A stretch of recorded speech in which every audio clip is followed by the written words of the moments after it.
اگر ایک شخص وہ یہ پروسیجر اڈاپٹ نہیں کرتا اور بغیر پوچھے بغیر قانون کو فالو کیے ہوئے وہ دوسری شادی کر لیتا ہے، اب جو ہے وہ قانونی طور پر اس نے ایک غیر قانونی کام کیا ہے، اور اس چیز کو ڈیل کرتا ہے مسلم فیملی لا آرڈیننس 1961 کا جو سیکشن 6 ہے، پولیگمی، یعنی ایک سے زیادہ شادیاں کرنا۔ یہ سیکشن 6 ڈیل کرتا ہے اسی حوالے سے کہ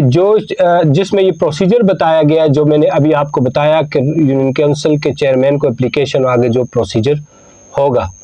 اب اس نے یہ اڈاپٹ نہیں کی اور شادی کر دی، اب جو وائف ہے، جو پہلی وائف ہے، اس کے پاس یہ ریمیڈی بچ جاتی ہے کہ وہ سیکشن 6 کے انڈر کمپلینٹ فائل کر سکتی ہے علاقہ مجسٹریٹ کے آگے۔ اب اس کے میں مختلف کیس لاز ہیں کہ وہ ڈائریکٹ بھی مجسٹریٹ کے سامنے اپنے